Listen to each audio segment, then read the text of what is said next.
지금 막 하기에는 또 이전 가격을 보신 분들은 힘드실 수가 있고, 또 투자 환경이 점점 어려워질 거라고 제가 말씀을 드렸잖아요. 매물도 없고. 지금 가보시면 지금 매물 가진 분들이 정말 갑이에요. 계약서 쓰는데 가계약금 받고 왠지 가계약금 보낼 때 이분이 좀 나중에 마음이 바뀔 수도 있지 않을까 싶어가지고 되게 가계약금을 조금만 써도 되는데 몇 천만 원 이렇게 보냈어요. 일부러 취소 못하게. 그랬더니 아니나 다를까 그렇게 보내고 갔는데도 불구하고 그 계약서 쓰러 간 날 분위기가 약간 싸한 거예요. 부동산에. 제가 또 그날 조금 차가 많이 막혀가지고 좀 한 10분 정도 늦었는데, 그것 때문에 그런 것 같지 않은데 분위기가 이렇게 싸하지? 라고 했는데 아니나 다를까 문제가 생겼었어요. 그럼 그 문제를 어떻게 해결했냐? 쭈뼛쭈뼛 매도자분이 아주 멀리서 오셔가지고 되게 고생하셨는데 너무 죄송한데 자기가 차비를 좀 챙겨드릴 테니까 계약을 어떻게 물으면 안 되겠냐고 저한테 그러시더라고요. 가계약금이라도 거의 원래 원칙적으로는 가계약금이라도 배액 배상 해줘야 오케이 할까 말까. 원래 법적으로는 가계약금이 무슨 수준 소용이에요. 계약금에 준하는 금액을 배액 배상해야만 계약을 취소할 수가 있는데 이분은 그것도 아니에요. 그냥 차비를 조금 많이 챙겨드릴 테니까 차비만 좀 받고 그냥 계약을 파기해주면 안 되겠냐. 집에서 생각해보니까 좀 너무 성급하게 판단을 하고 팔다고 한 것 같다라고 저한테 얘기를 하시는 거예요. 그래서 제가 제 입장에서는 지금 매물 없어가지고 겨우 잡았는데 그것도 그런 식으로 배액 배상도 안 해준다는데 저 같은 경우는 그렇게 오케이 할 정도로 제가 이렇게 넉넉한 사람은 아니잖아요. 그래서 저도 이제 상황을 얘기를 드리면서 좀 어렵겠다, 죄송하다. 근데 이분이 문제는 뭐였냐면 그 계좌번호를 받을 때도 계좌번호 달라고 했을 때 바로 그때 계좌번호 주려고 이제 얘기를 계좌번호 달라고 했을 때도 한번 튕겼던 분이에요. 생각해보니까 안 팔래, 그냥 나 계좌번호 안 줄래 했던 분인데 이틀 지나서 아니다 그냥 팔겠다 해서 계좌를 받은 분이었어요. 근데 또 계약서를 쓰러 가니까 그렇게 얘기를 하시는 거예요.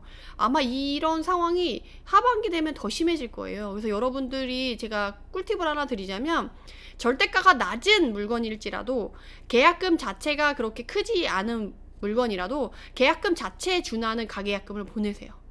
아예 크게. 그러면 나중에 그분이 그냥 나 계약서 쓰고도 파기할 수 있거든요. 계약금에 준하는 이제 배액 배상을 하면.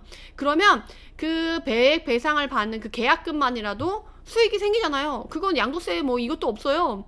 그냥 단타보다 나은 거죠. 어떻게 보면 천떼기 500떼기 1000떼기 막 이렇게 할 수 있는 거예요. 그래서 그렇게라도 하나 좀 챙긴다라고 생각하셔가지고 가계약금은 조금 불안하다 싶으면 좀 세게 거는 게 낫지 않나 싶어요.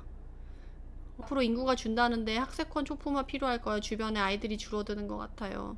맞아요. 인구가 줄어들수록 어떤 현상이 일어날까요? 입지 좋고 인프라 좋고 선호도 높은 단지가 더 각광을 받을 거예요. 그리고 인구가 줄면 아이들이 줄잖아요. 아이들이 줄으면 어떻게 돼요? 부모들이 정말 아이들을 더 금이야 오기야 키우게 되잖아요. 그러면 학세권 초품화가 더 뜰 수밖에 없죠. 더 그 조건을 따져서 투자를 하셔야지. 그래서 저는 그렇게 하면 좋을 것 같아요. 전세기 물건 사는 건 어떨까요? 전세기 물건 사는 거 괜찮죠. 근데 대신에 이제 새로 맞추는 거에 비해서 이제 가성비가 떨어질 수 있어서 그렇긴 한데, 지금 평택 같은 경우는 지금 하반기에 입주 물량이 좀 있어가지고 전세 맞추기가 좀 쉽지 않은 상황이잖아요. 그래서 제가 강의할 때도 전세 맞출 거면 조금 빨리 움직이시는 게 낫고, 만약에 전세 맞추려고 한다면 우선순위를 1순위로 만들 수 있게 그 컨디션이랑 그 조건을 맞추라고 말씀드렸는데, 전세기 물건을 사는 것도 나쁘지 않아요. 대신에 이제 가성비가 떨어져서 나중에 제가 아까 말씀드린 대로 갱신 청구권을 쓰고 나서 그 다음 텀에 이제 투자금을 회수할 수 있어서 그런 부분에서의 리스크나 자금 운용이나 관리 부분이나 이런 것들이 된다고 한다면 전세 게임 물건도 괜찮아요. 솔직히 투자자는 전세기 물건이 더 좋지 않나요? 왜냐면 새로 맞추는 전세랑 기존 전세랑 사실 가격 차이가 크지 않다면 저는 전세기 물건 좋아해요. 왜냐면 만기 됐을 때 그분이 이제 나갈 수도 있고 텀이 빠르고 전세 중개 수수료가 우선 안 들잖아요. 너무 좋죠. 그거는 이제 상황에 따라서 나한테 어떤 게 더 유리하냐를 쓰는 거라서 전세기 물건 사는 것도 나쁘지 않다. 상황에 따라. 지난주에 법인 등록해서 1억 미만 진을 알아보고 있는데 부모님 포함해서 모두가 다 너 그러다 망한다고 하고 있어요. 한편으로 너무 두렵고 흔들리는데 마인드셋을 어떻게 될까요? 아휴, 사실 제가 제 블로그에 가면 그거 있어요. 저희 남편도 있잖아요. 가족 정말 가까운 분들이 내 편이 돼줘야 되는데 내 편이 안 돼주는 경우가 많아요. 그래서 저도 정말 남편이 이렇게 크게 반대하지는 않았지만 이렇게 막 밀어주지도 않았거든요. 제 강사임에도 불구하고.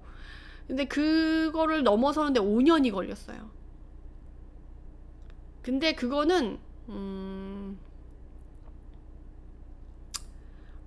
그냥 친구처럼 가져가야 된다라고 생각하시면 좋을 것 같아요. 근데 이제 그것 때문에 사실 본인이 이제 흔들려서 그게 좀 멘탈이 흔들려서 그게 힘드신 거죠. 그렇다고 한다면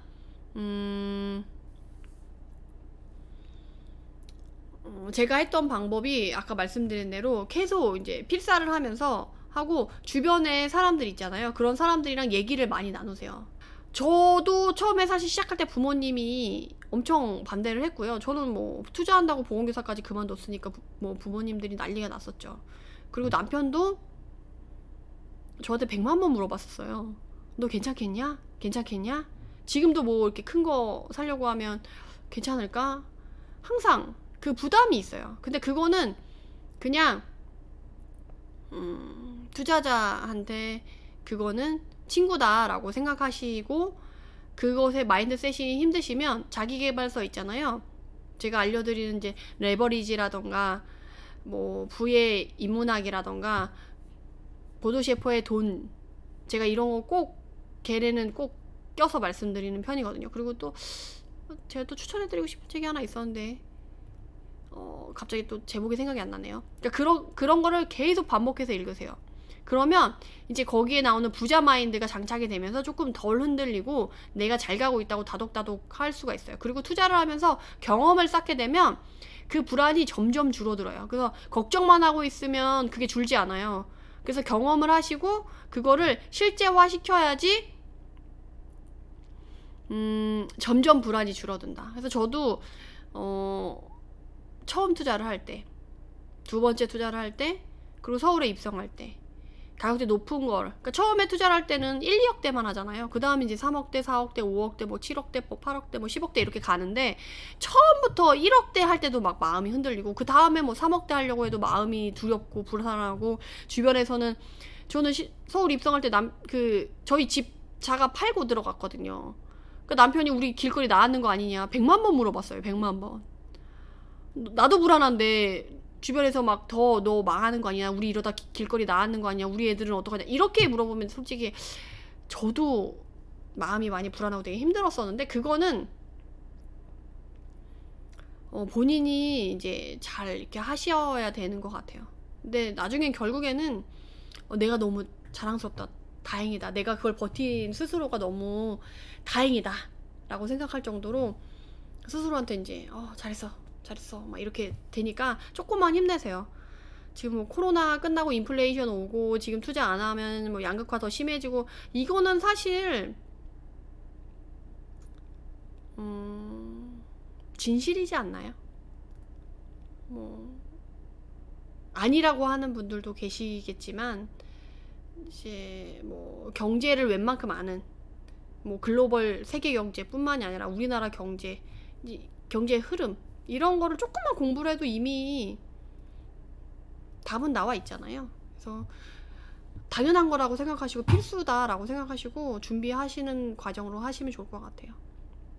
실거주 1주택자인 초보자인데 앞으로 방향성이 고민이시라고 경험도 쌓고 리스크 줄이기 위해서 분산 투자 개념으로 소액 여러 개 해야 되나 아니면 세금 무서우니 입지 좋은 고액 한두 채로 가야 되나 자산이 어느 정도 된다, 몇 억 이상 된다 그러면 큰 거 실거주 1주택자인데 실거주 1주택을 더 똘똘한 걸로 갈 거냐 아니냐를 고민하셔서 그게 내가 갖고 있는 실거주 1주택이 똘똘하다 그러면 그 다음 두 번째, 세 번째도 좀 똘똘한 걸로 가면 되고요. 자산이 별로 없다 그러면 소액 분산 투자 개념으로 여러 개 해야 되는데 지금은 옛날처럼 정말 짜잘하게 돈이 있는데 짜잘하게 막 나 10억 있는데 막 1억짜리 10개 이건 아니에요.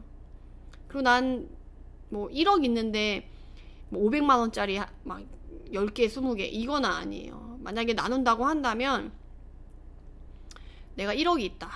그러면 뭐 5천만 원짜리 하나 하고 2, 3천짜리 하나 하고 나머지는 1000 미만으로 500, 1000짜리 뭐 이런 식으로 한 3, 4개 정도 한다고 생각을 하시고 오래 가져가야 된다고 생각을 하시고 예비비도 두시면 좋을 것 같아요. 그래서 지금은 그런 식으로 대신에 한 채 한 채를 살 때 너무 급하게 조급하게 뭐라고 하죠? 우리가 초보자들이 생각하는 3세트 지름신, 팔랑귀, 금사빠 이거는 빼고 충분히 정말 그 바둑을 놓을 때 하나의 그 돌을 놓을 때 정말 신중하게 하잖아요. 그런 것처럼 하나하나 신중하게 그 많이 고민하시고 이렇게 투자를 하나하나 세팅을 하면 좋을 것 같아요. 다시 되돌리려고 하면 기회비용도 많이 들고 손해도 나고 오히려 시간도 더 오래 걸려요. 그러니까 지금 하나하나 놓는 걸 되게 신중하게 놓으시면 좋을 것 같아요. 그래서 그렇게 만약에 자산에 따라서 그렇게 나눠서 하시면 좋을 것 같아요.